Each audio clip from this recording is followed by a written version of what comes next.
Chapter 488, Living Expenses. Pre-ordering a mystical item. Alger was stunned for a second before he realized what Miss Justice was talking about.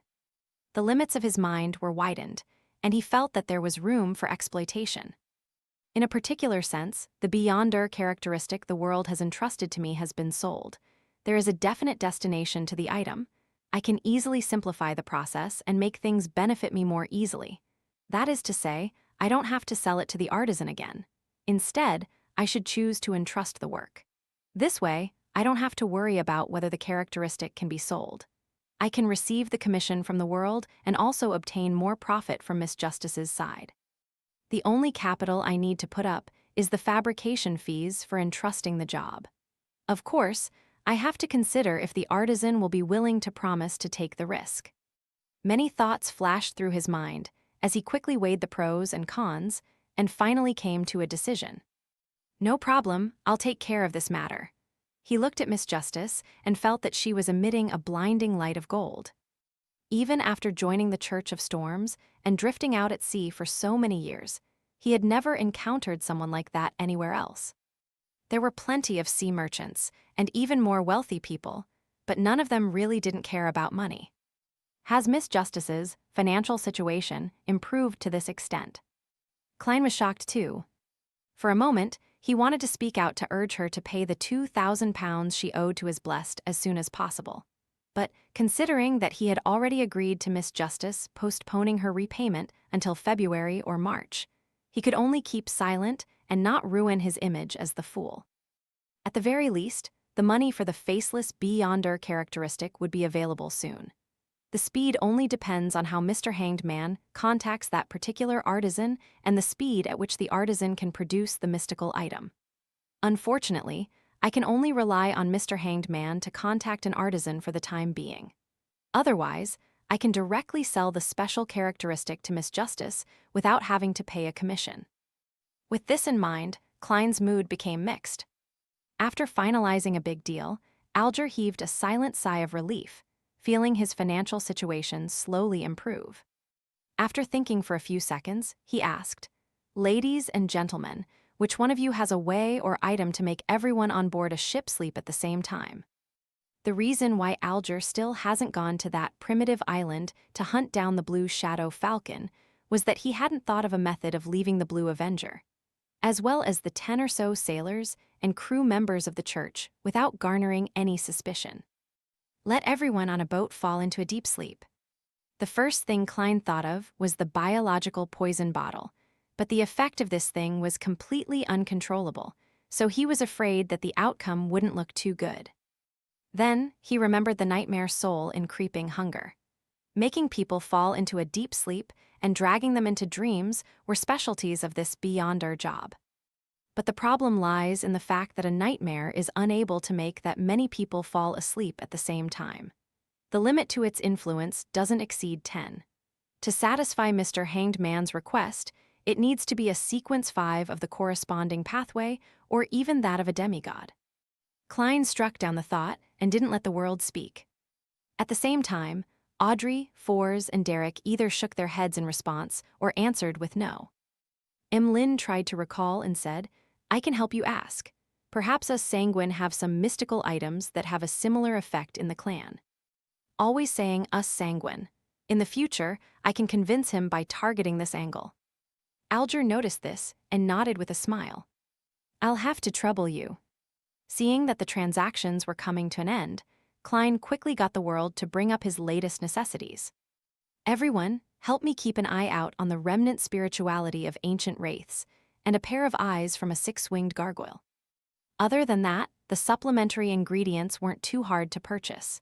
He didn't think it was necessary to go through the Tarot Club. "All right." Derek was the first to respond.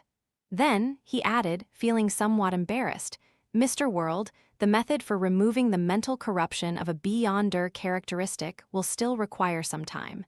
I should be able to advance to sequence 7 soon." With that said, he looked to his side.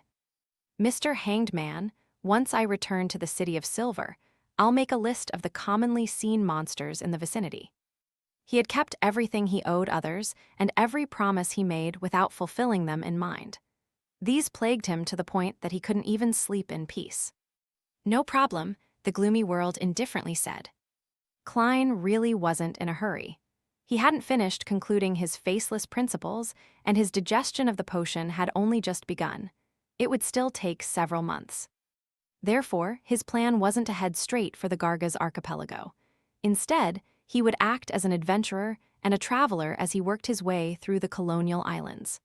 From time to time, he would change his identity and experience life in order to extract the faceless principles.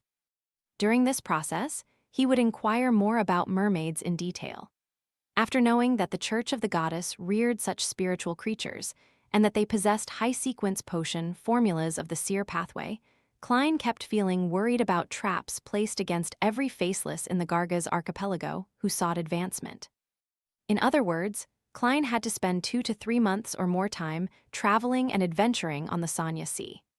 This long period of time was long enough for the Sun to obtain a potion formula, gather the corresponding ingredients, and ascend to the sequence 7 Solar High Priest. With the conclusion of the transaction portion of the gathering, the Tarot Club members entered the period for free communication. Audrey didn't disappoint the hanged man's expectations by standing up first and raising the ends of her skirt, bowing towards the very end of the long bronze table. "Honorable Mr. Fool, I would like to know the hidden truth behind Baklan's great smog. Is it purely a result of those cultists' bid to awaken the primordial demoness and to allow the true creator's descent? Why did Prince Edisac choose to cooperate with them? According to your principle of equivalent exchange that was set by you, what do I need to pay in order to obtain the relevant information? If I knew, things would have been completely resolved now." The experienced Klein maintained his relaxed posture, chuckled, and said, "There's no need. The root of the problem hasn't been discovered yet, but there are enough clues. I hope the members of the 3 churches aren't too stupid. The root of the problem hasn't been discovered yet. Mr. Fool has made his blessed give the churches and the military a certain amount of clues." Audrey was rather shocked when she heard this, but she felt that this wasn't too surprising within her previous concerns and worries. "Thank you for your answer," she sincerely bowed once more. "Is Bakland still in danger?" Force suddenly felt uneasy. After Miss Justice sat down, Klein controlled the world to chuckle and say, "Mr. Hanged Man, I discovered the Balin person you mentioned." The Balin, who was involved in the escape of many slaves from the colonial islands. The Hanged Man replied with disbelief. "Yes, reddish-brown skin, of southern continent descent, Bakland accent, and the 3rd tooth on his left fake." The world answered hoarsely. "It should be him." Alger recalled for 2 seconds before saying, "Where is he? What's his present identity? Also, Mr. World, do you wish to receive £100 in cash directly or an item of equivalent worth?" This was the mission of the Church of Storms, and purchasing clues was a reimbursable act.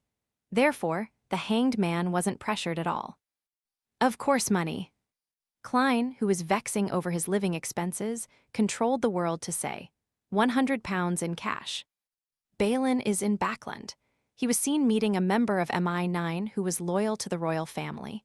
I don't know who it was exactly, because he was wearing a mask. A member of MI9 who was loyal to the royal family. The Hanged Man ruminated over the words, and then he remembered Miss Justice's question. Why did Prince Edisac work with the Aurora Order and the Demoness sect? It also points to the royal family. Can the 2 cases be one and the same? The truth behind all this involves the disappearance of the slaves. Alger felt that he could vaguely see some key points. "You really are a well-informed and well-connected person. The £100 in cash will be paid tomorrow," Alger calmly said his thanks. "Heh," the world laughed and turned to look at the sun. "Kid, do you know ancient Hermes?" Derek didn't try to hide anything as he replied honestly. "I've heard of the Hermes language, but the City of Silver doesn't have that kind of knowledge." During the second epoch, there was no distinction between Hermes and ancient Hermes. It was only sometime during the fourth epoch that ancient Hermes was simplified accordingly, making it easier to be used, taught, and disseminated for daily use. However, it no longer had such a strong and direct effect on rituals. That is to say, the Hermes spoken by Little Sun is equal to ancient Hermes. There really is a person known as Hermes in the history of the City of Silver. Klein secretly nodded and said, "A pity, I wanted to ask you for a favor." At this moment, Audrey remembered something from their conversation. It was something that originated from the psychology alchemists.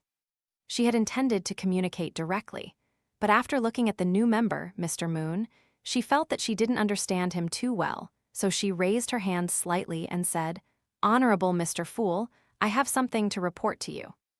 Klein nodded slightly and isolated the senses of everyone else. "What is it?" he asked in a calm manner. Audrey said, honestly, "I got some information from the psychology alchemists. The most important thing is that they were founded after excavating the ruins of Hermes, who was the master who created ancient Hermes." The ruins of Hermes. This old gentleman was still alive 100 or 200 years ago. Had he deliberately guided the psychology alchemists to discover the relics, or had he perished in the Roselle incident? Klein was stunned for a moment. After deliberating for a moment, he smiled and reminded her, "Hermes is a member of the Twilight Hermit Order." He didn't mention that Hermes could still be alive, because it was impossible to confirm. Hermes is a member of the Twilight Hermit Order. The psychology alchemists might have something to do with this mysterious organization. Audrey was stunned before she let out a sigh of relief. "Fortunately, I have the Tarot Club and Mr. Fool backing me. Otherwise, I would have no way of knowing and no way to guard against." Once again, she gratefully praised the Fool. At this point, Klein wanted to comfort Miss Justice so that she wouldn't be too distressed and worried about the Backland incident. Maturing did mean that she had to give up positive moods and smiles. It wouldn't affect her ability to take things seriously and would instead help her persevere for a longer period of time. However, after consideration, in order to maintain his image as the Fool, he had to give up this advice he gained from being a former clown. He then removed the isolation barriers around the other members, waiting for the end of the exchange and for the end of this tarot gathering.